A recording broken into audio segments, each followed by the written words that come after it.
Cela va bientôt faire 20 ans que la blockchain existe. On est d'accord que tu sais ce que c'est?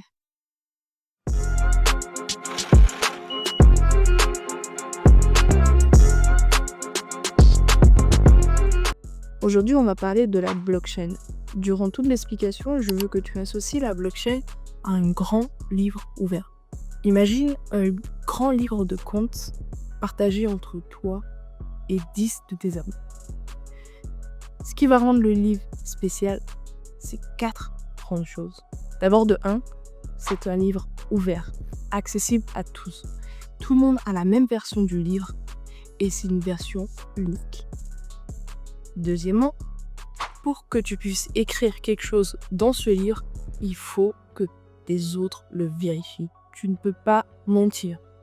Tout ce que tu vas inscrire dans ce livre ne sera que la vérité. Troisièmement, une fois que tu as écrit dans ce livre, tu ne peux plus rien effacer. C'est donc indélébile.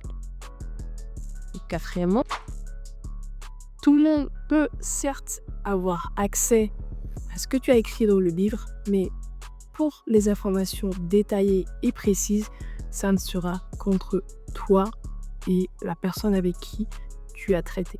Alors maintenant, je vais t'expliquer comment se passe exactement une transaction dans la blockchain. Tout d'abord, la première étape, la transaction va être inscrite dans le registre des transactions. Ensuite, les transactions connexes vont être regroupées dans un bloc.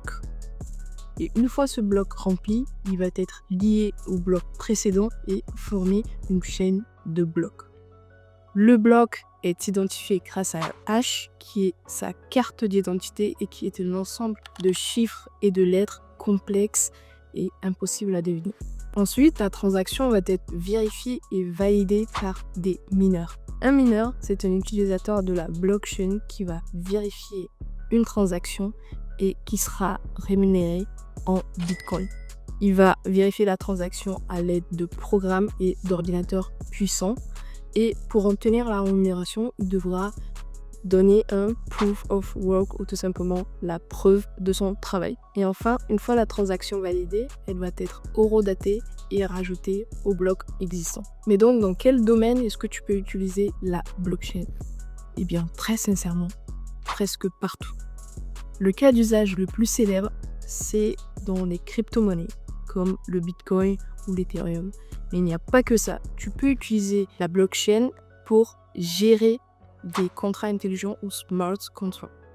Par exemple, un propriétaire peut utiliser cette technologie pour faire en sorte que les portes de son appartement ne se déverrouillent qu'une fois que le locataire a payé son loyer. Tu peux aussi utiliser la blockchain pour justifier d'une identité numérique. Cette identité va être aussi fiable et sécurisée qu'une identité classique.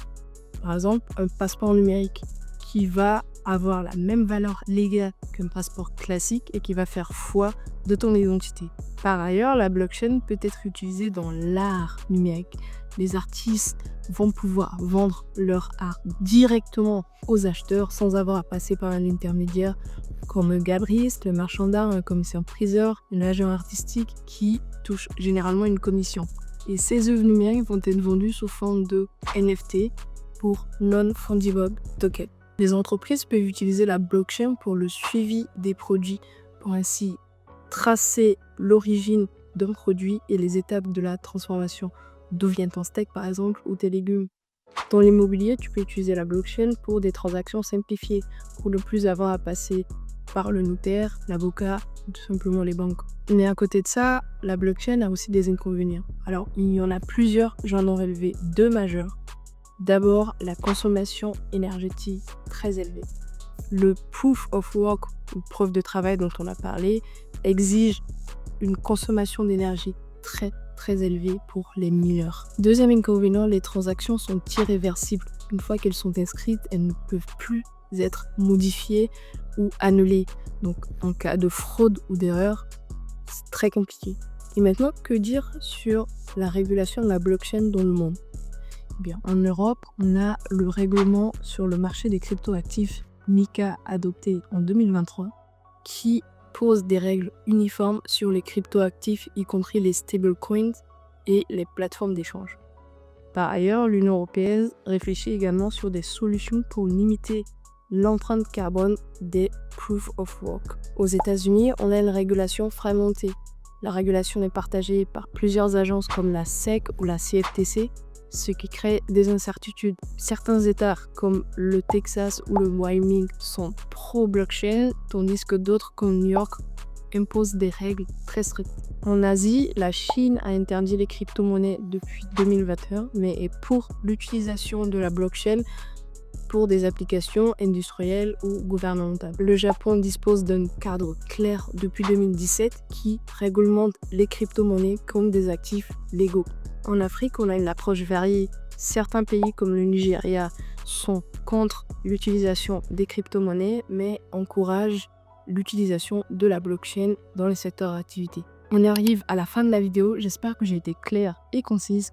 Pose-moi toutes tes questions dans les commentaires et moi je te dis à la prochaine.